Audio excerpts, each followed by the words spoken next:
Hello everyone, I'm back. Some people have asked me to do a little more detail on how I do something in a live video, so that's what this is. Alright, so here is a fender opening, wheel opening, wheel well opening. And this is the original part off of the C8 to C2 conversion I did last year. Unfortunately, the shop cut stuff off. I wish they would have just removed it, but they decided to cut it off. I have no clue why. I guess it was easier. Anyway, this right here would go right where the fender edge is, and then the wheel is obviously inside of this curve right here. All right, so it also got damaged, so what I did was I used some of that aluminum tape for ducts and patched it as good as I could. Used a little piece of wood right here. These are door shims. I use them to separate the mold in the part when I'm done. So I just cut a little piece of it, put it there just to make sure I had a straight edge here. All right, this has been sitting around so it's gotten damaged, but it's not critical because it served its purpose. You can see from the back side when we made the original, it was patchwork. Again, all my cars are Frankensteins where I grab pieces off of each car that I see and say, oh, that's the shape I want for, in this case, the wheel opening. So I copied the wheel opening and grafted it onto the fender piece right here. So what I did was I went in, sanded this smooth. I did not use the mold release because I don't plan on ever doing this again. This is semi-permanent. And it's supposedly effortless, one-step release agent, 5 minutes from application to film. I hate waxing. It's a lot of work, a lot of time. You have to put anywhere from 5 to 7 coats supposedly. I'm just too lazy to do that. So I wanted to try this. So it works great. You just be careful if it's the first time you've used a mold because it's not fully treated. I learned that the hard way. I have a mold I completely damaged by not taking extra precautions. Now, once you do use this, you can actually have the opposite problem, that it's too slick, and it'll do what's called pre-release. And that's while your thing is curing, it's going to release from the mold, which means it won't hold the shape, exact shape that you want. In my case, all my stuff's original. It doesn't have to be an exact shape. Whatever I end up with is what it was supposed to be, if you ask me. Okay, so then what I did was I did not use this. What I did use was wax. When you use wax, you have to make sure it doesn't have silicone on it, because silicone is going to cause problems with painting and fish eyes and anything you do forward. So this is just plain old wax. Ideally, you want carnauba wax. So be careful though, almost all waxes that you use on your car contain silicone because it makes a nice shine. But again, it's going to cause problems if you're ever going to paint or coat with something else. So I wax this like you normally would. I put the wax on. I tend to not take the wax off like you do with a car. I leave it on there because I don't need that great of a surface finish. And if I'm going to put PVA on top, it doesn't matter what surface finish this is. What really matters is the PVA surface finish. All right, so if I was going to do a production thing, then I would wax on, wax off several times. I tend to only do 2 coats of wax because, again, I'm lazy. All right, so that covers that. And then the third thing is PVA.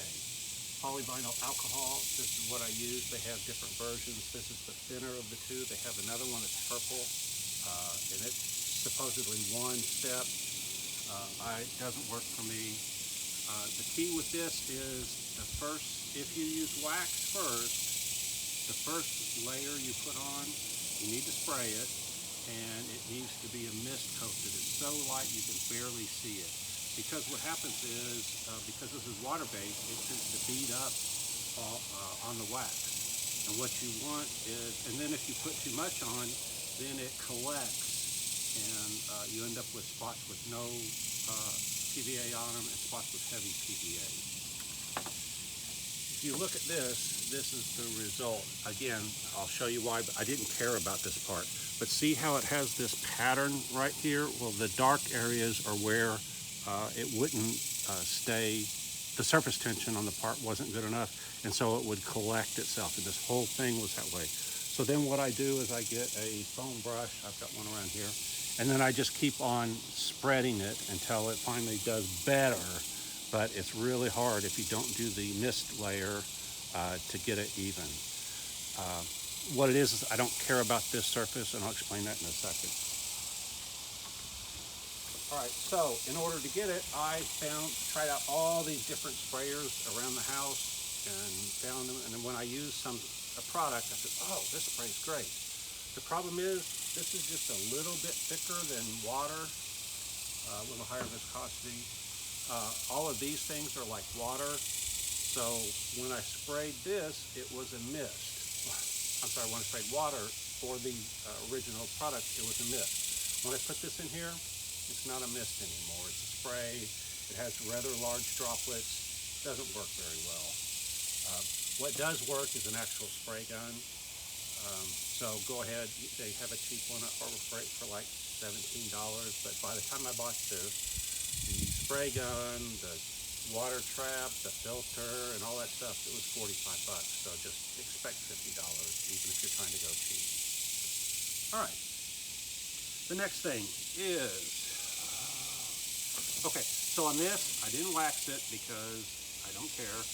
I put PVA on relatively heavy. There's probably, I don't know, 4 or 5 coats of PVA on here. I just kept putting it on, spraying it on, and then using my foam brush to thin it out. The thing with PVA and why it's better to wax or use a permanent release first is PVA is very easy to accidentally damage. If you get the least bit of water, and even a drop, this is water soluble, that's the advantage of it, but if you get a drop, it's going to remove the PVA from that spot, and you're likely to glue your part to your mold when you go there. I sweat a lot, like, okay, let me stop. It's only 10, not even 10:30 this morning. I'm in Texas. It is hot. It's like, I'm sure it's 85, 90 degrees already. It's going to get up to 100 today. I would normally have a fan blowing on me, but the sound would interfere and it would blow everything on the table away. So I don't have that. Okay, so here's the mold that made this part. What I need is I need a mirror image of this part. So the mirror image is going to go on the opposite side. So let's say this is the driver's side fender. Again, this is the actual side. So this is the actual part. Oh, and then here is the part that I made from this mold initially. The gray is gel coat. Gel coat is a product that you put on, and you don't have to use gel coat, but it tends to give you a much nicer finish. It's easier to sand than fiberglass, and it tends to not have as many bubbles, air bubbles in it. So once I found out about gel coat, I started using it. On the part, you can see that if you look, remember the tape that I used to attach that area? Well, that area is kind of funky on the mold itself. Anything that's in the mold is going to show up in the part. So when I put it here, hard to see, but there's a little rough area right there. You can see exactly where you literally see the outline of the tape. All right. But again, because this gel coat, I put it on thick. You have to put it on thick, by the way. If you put it on thin, you'll get alligator ink. So anyway, there's enough there. I think it's 25 thousandths of an inch. So there's enough there that I can sand it smooth, and I put it a little heavier on this spot because I knew I would be sanding this.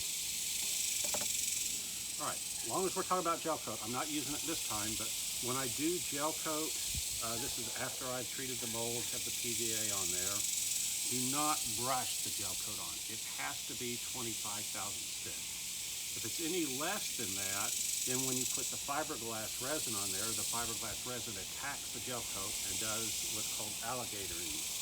I don't have an example here, but believe me, I have examples everywhere of alligator. Oh, right. No, this is just where it glued together. Sometimes you get it, sometimes you don't, but if you do it right, you don't. You can't put on a thin coat and then put on a thick coat of gel coat, because the thicker coat of gel coat will also attack your thinner coat. So again, I dab it on every time. I have a rule that every time I touch the part, I have to dip it in the gel coat before I touch the part.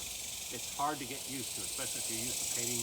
You paint and then you spread it as thin as you can, and then you put it in, spread it as thin as you can. Here you do just the opposite. You literally have the brush completely full of gel coat and dab it. And if you just dab it like that, then you'll find out it ends up being the right thickness, or at least in my case, the way I do it, it ends up, I don't have to. They've got tools that you can use to measure the thickness of films. You might want to do that initially to verify, but I've gotten to where I don't need to use that anymore. Okay, so this has, it previously was treated, so I didn't worry about treating it again. I used heavy PVA. It's water soluble, so as long as I have a solid coat of PVA, I don't have to worry about things sticking. Sometimes in the past, I have put wax on top of PVA. It works great. The problem is, like I said, it's very easy to accidentally damage the PVA. So typically what happens is I end up damaging it in a few small spots, and it's a risk you're going to take if you do that.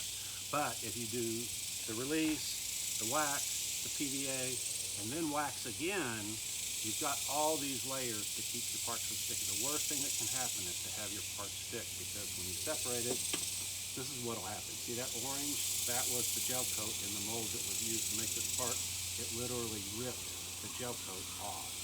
Same thing here. It ripped the other way. The gel coat got ripped off of the part here.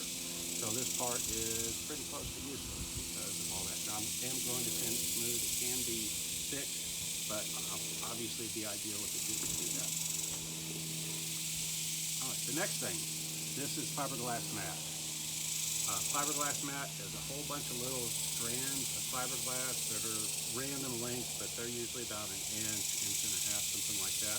And it has this binder that holds it all together, makes a sheet out of it. You can almost see through it, not quite. They do have thinner and thicker. This is just what I got. I think it's 1.5 ounce, but I'm not positive.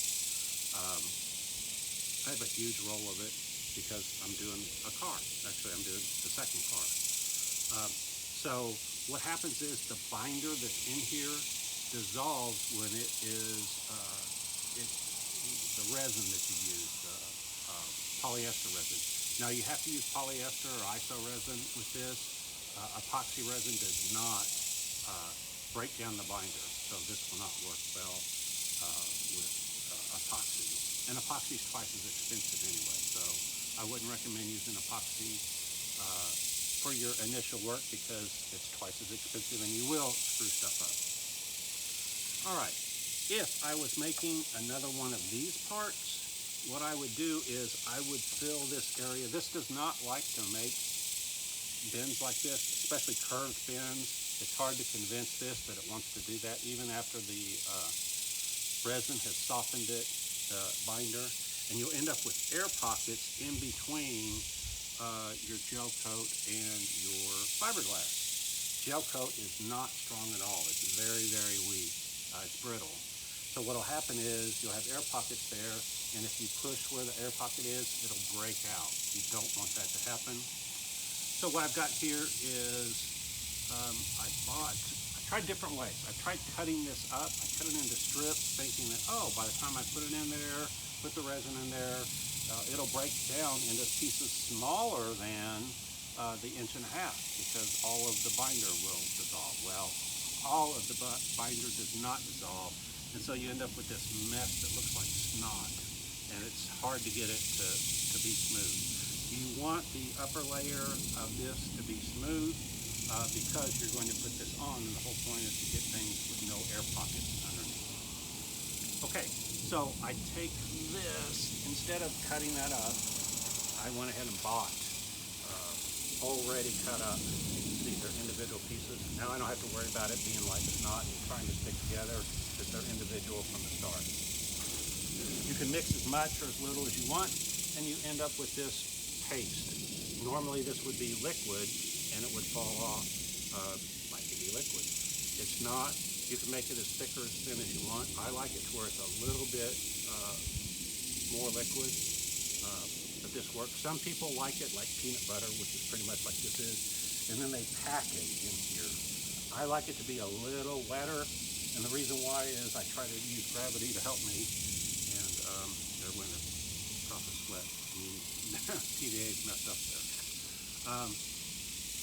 I tend to not make it so thick so it'll flow better, but if you're using something that's especially vertical, obviously you don't want it to flow. So you can add or subtract and get what you want. Do not put the catalyst in when you do this. This needs to sit for at least 15 minutes to get to this. Otherwise, you end up with a bunch of little pieces in there. It's still liquid with solid pieces floating in it instead of a somewhat consistent consistency like this is. All right. This, if you seal it well, will last for quite a while as long as it doesn't get exposed to extremes in temperature. So I keep some mixed up, and then I just use the top. The containers that I'm using happen to be cottage cheese containers. Most dairy containers in the U.S. come in containers like this. The advantage is fiberglass, the resin, polyester, there we go. Polyester resin does not stick to this, so when I'm done, it ends up with a shell of the hardened polyester resin. I just grab the shell, pull it out, and the thing's clean, and I reuse it. Why do I do that? Well, because these have markings on them. I don't use the markings anymore, but I did before. So right here it says calories per serving, 120. This line that's underneath it happens to be right at 2 cups. 2 cups is around 500 milliliters. 500 milliliters, I mix the catalyst at 1%. So that means I use, 5 milliliters to this, and that's exactly 1%. 1% is the bottom of what you want to use. The only reason I knock it down to 1% is because of the temperature. The temperature drastically impacts the cure time of this. All right. So I have to use it 1%. When it's cooler, like in the spring or the fall, I bump it back up to 2%. You can go as high as 3%, but at 3%, you better be fast putting this stuff down because you've got about 5 minutes. And if you have an intricate, detailed part, it's really hard to get it down. So if I am getting ready to work on a detailed area, I put less catalyst in. If I'm doing a flat area, sometimes I'll put a little more catalyst in. But I pretty much use the same all the time now, especially now that it's hot. All right, let me check the camera and make sure it's going, because I would hate for this to not be recording and find out I have to start all over again because I won't be able to do that a second time.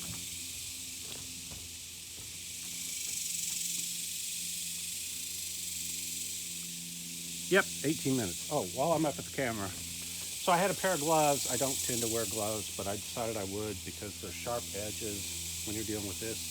So I had a pair of gloves. I washed them and put them out on the sidewalk to dry. A day or two later, I grabbed them, put them on, and something started itching. And I went, that's weird. I pulled it off, and the glove was full of fire ants. So fire ants stung the crap out of my hand. These little things, this is what fire ants do to me. They look like a pimple pretty much with a red circle around it. This is all, my little finger's swollen. It was itching like crazy. Now it doesn't itch, it hurts. Anyway, one of the hazards of doing this. Okay, so now we're ready to go. So after I have this down, normally I would put the gel coat down, but what this is this is a mirror image of this part. And I need the mirror image. So what happens is this has a slight curve to it to match the fender. Well, if I made another one of these, it's going to have all the wrong ends. The lip goes the wrong way. But I do want a flat piece with this curve. It's very hard to get a nice even curve here. Your eye can really see anything that's off with a circle. Okay. So what I want is, I want this shape, but it needs to be curved the other way. The lip needs to go the other way. Both the lip here and the lip down here. There's not going to be a lip on the top. All right, so what I'm going to do is I'm going to make a copy of this, but I'm only going to do the flat part, and I'm only going to do one layer, because if I do 2 layers, then it starts getting stiff enough that I won't be able to put the curve the opposite direction. What I'll do then is I'll make some templates. You've seen me make templates before if you've been watching. I'll make some templates, bend it the other way, hot glue the templates to it, and then put another layer of fiberglass mat on it, and that will help it hold its shape. Maybe I'll even put the lip here so that I will actually end up with a mirror image of this.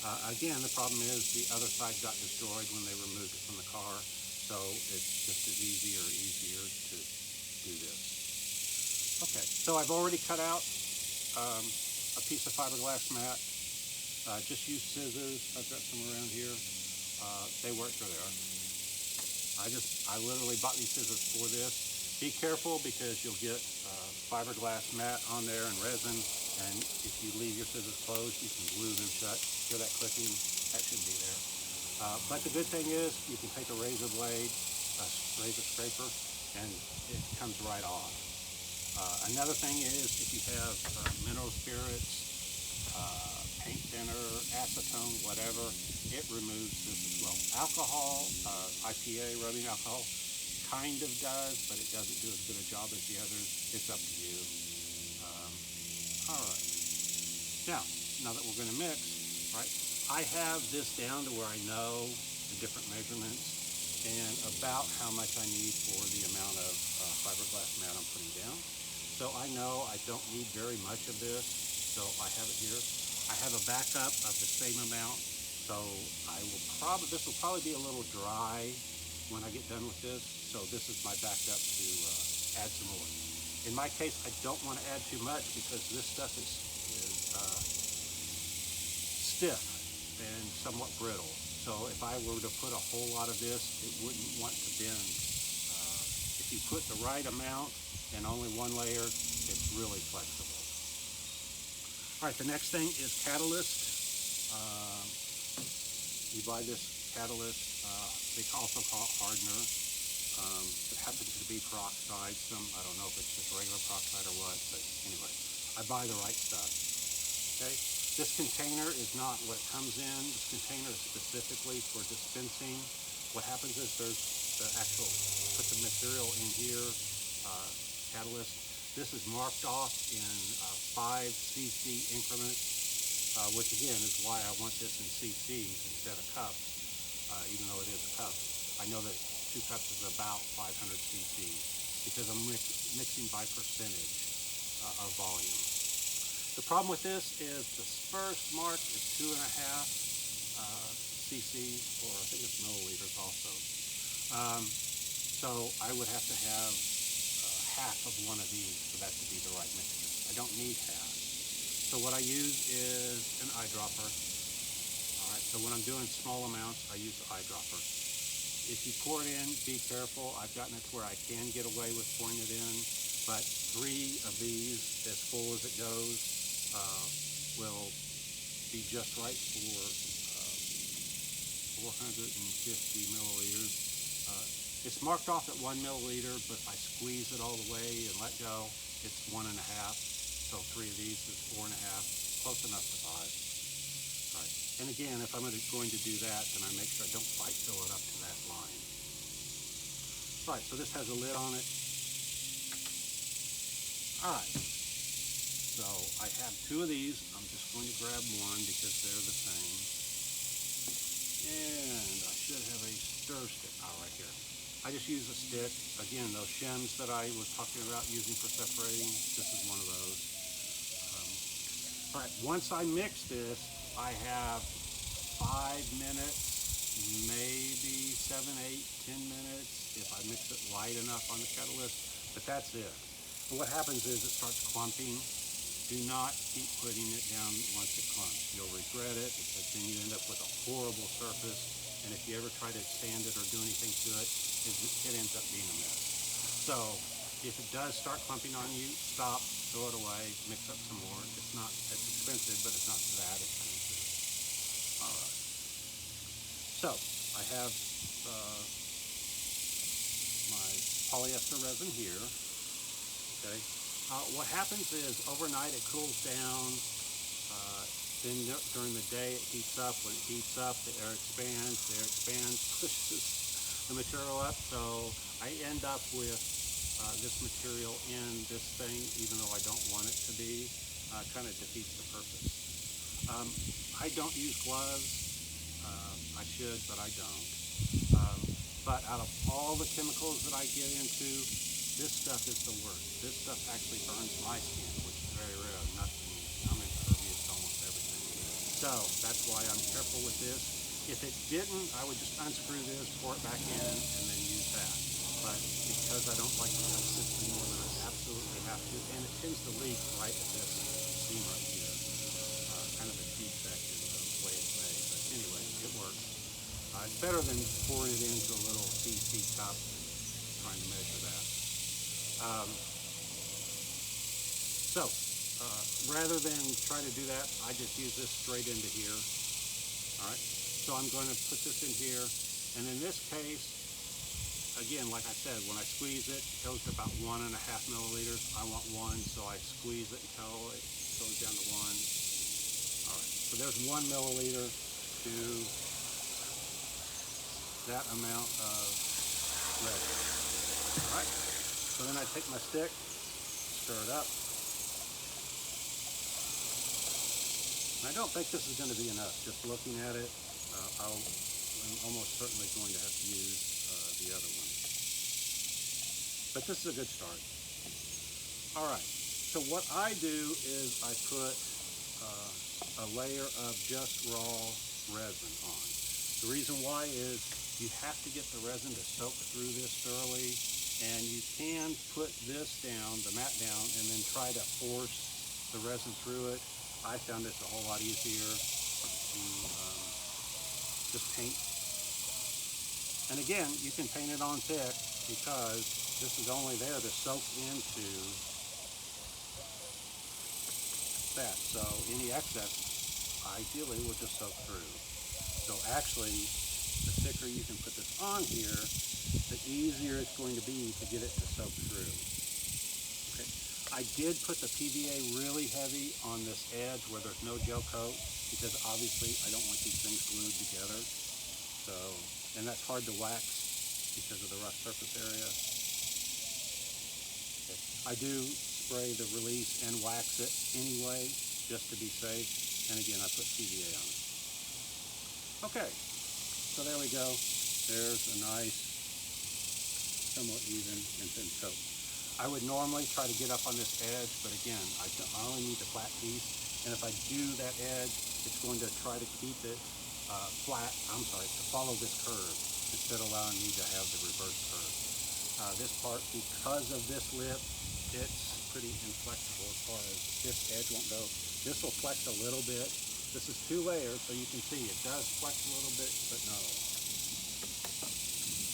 All right, when you cut your piece, okay, that's another thing. A lot of people claim that you have to tear it. Tearing's a lot of extra work for no reason, okay? I cut it. That way I can cut it ahead of time, it's all done. They would actually tear this into a bunch of little pieces and piece it together. That's a lot of work for nothing. All right, but once you put this down, it doesn't really want to move. You can get it to move, but it's easier if you put it down the first time. So I have a little corner here that I marked that matches that corner where the gel coat, orange tooling gel coat is, and then an edge mark there. So what I do is I come in here, I put this down, and once you get this down and get it soaked, it turns semi-transparent. So you can actually cheat and use that to kind of be able to see through what you're working with. All right. I am going to let it slightly come up this edge. That way I need this curve. So to make sure I get that curve, I'm just going to go ahead and let it come up that edge. All right. So I put that there. And then whenever you have something that's going to curve, you want to treat it first, because you want that binder to release. And it releases with time that this soaks on it. So if you start off doing this, this area has a head start, we'll call it, and it starts softening the binder. Okay? So there we go.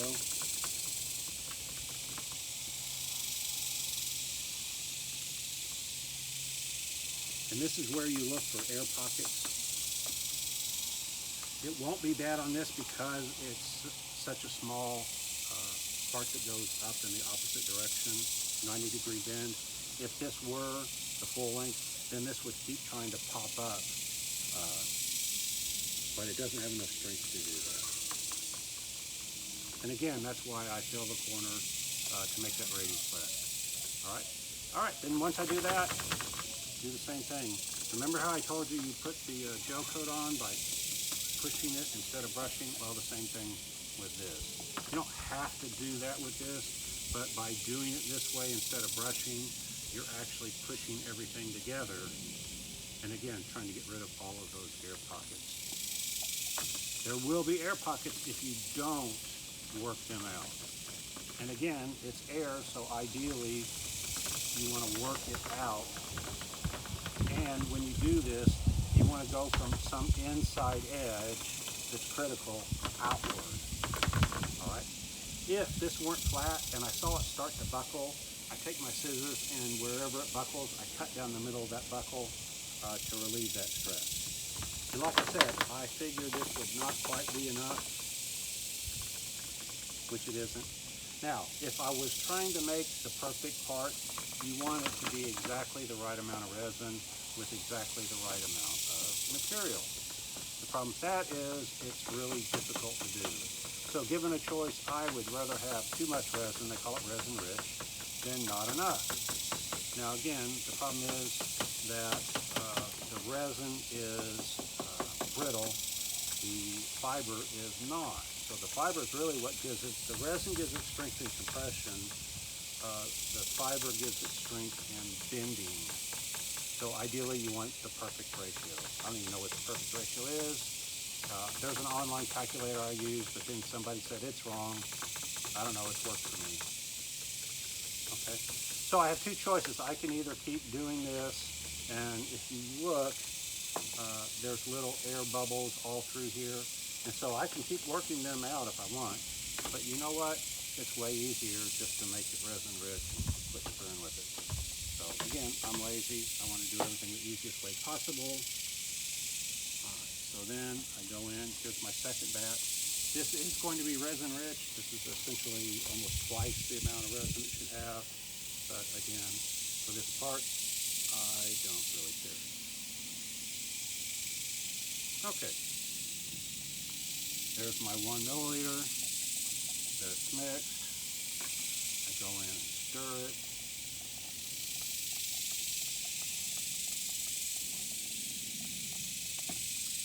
And then I go ahead and use the brush and clean off the stick. Otherwise, this stick ends up getting like real thick because this stuff obviously cures on the stick. That means I can use that stick a lot more times. All right.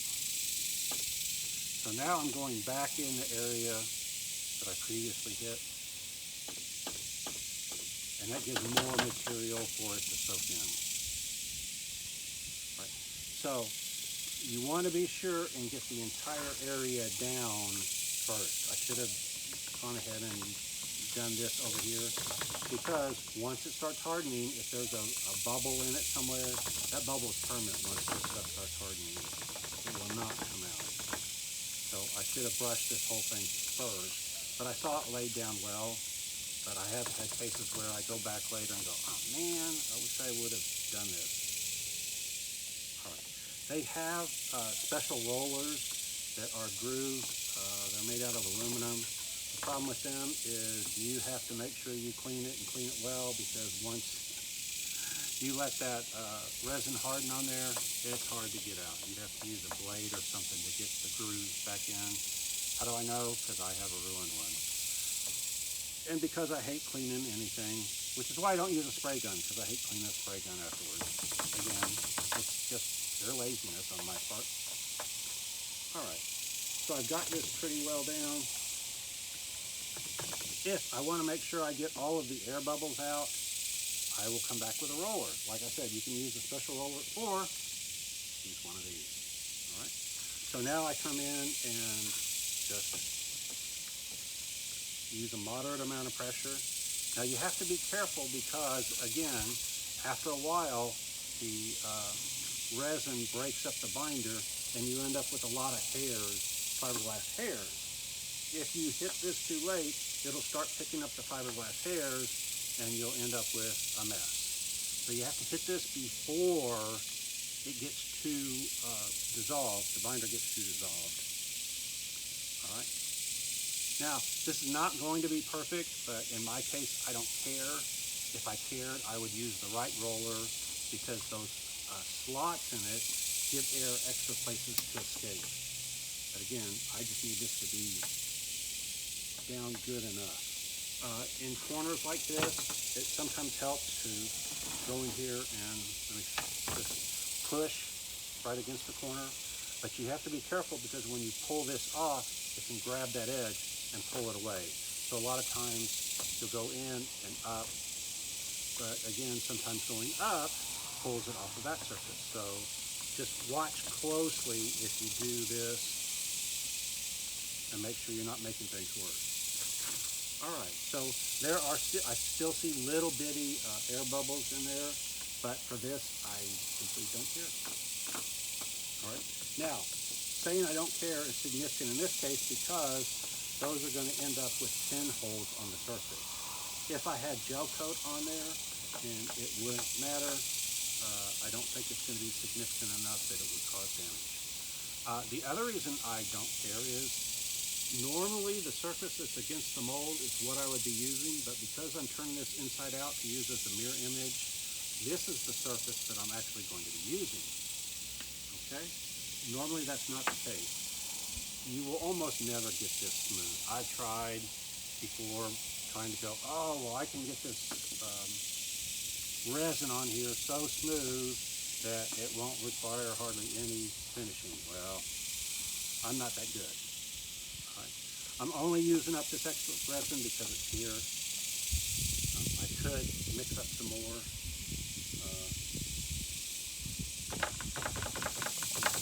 But in this case, I'm just trying to get enough down.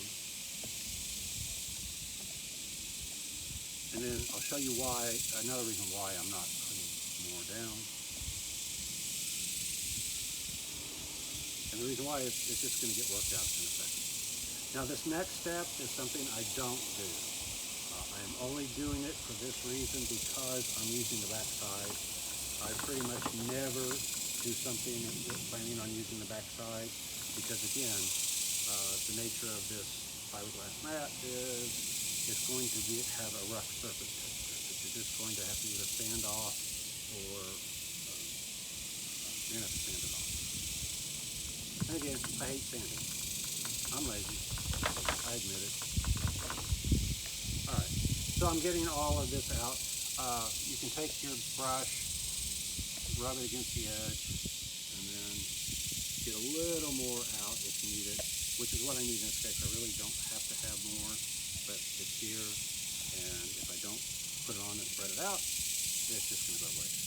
You can get a nice glassy surface, but what I found out is it's not necessarily smooth. The nice thing about putting excess resin is when you sand it to level it out, you're not sanding into the fiberglass fibers, which means that you're not going to itch. It's those fibers that make you itch when you work with fiberglass. All right, I am going to cheat and I'm going to make this purposely resin rich. So I'm going to mix just a little bit more. This will just take a second. I have this down to an auto assign, depending on how you want to look at it.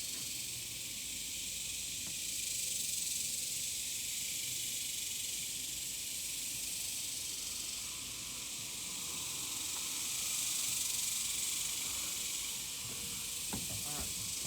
So again, I just put a little bit in here. This is not rocket science. People claim it has to be exactly right. I haven't run into any issues. The only issue has ever been if there wasn't enough hardener in there, it literally won't harden. All right, so there's that. Oh, and as far as moisture, water, same thing with the fiberglass resin. It does not do well getting wet. I mean, even the least little bit. The reason why is this is exothermic, which means it puts off heat as it cures. Water absorbs heat. If you get water on it, it stops the curing process, and you end up with this mushy mess. It will eventually cure after the water evaporates, but it takes days instead of an hour or 15 minutes. Okay, so I mixed up another batch, and again, it is simply so that I can get this surface as smooth as I can, because this is the outside surface. Normally, I wouldn't care. This would be the inside of the part, and nobody's going to see the inside of the part. You will run into people that, again, that's why they don't like me cutting, because there's a seam where I cut, although by the time the binder dissolves, there's really not much of a seam. But anyway, they criticize me for doing that. Again, I don't care what the backside looks like. They do. They care about the backside. I think that's dumb. Just extra work for no reason. Nobody's going to be pulling off my fender and critiquing the backside. They sell parts. I don't sell parts. So I guess if you're selling a part to someone and they look at it and go, oh, the backside of this part looks ugly, I guess somebody might do that. But in my case, it's the inside of a car. Nobody's going to disassemble their expensive car just to see what the backside looks like. I could have actually mixed just a little more. But again, the backside, it's not that critical. Oh, I take that back. This is the front side.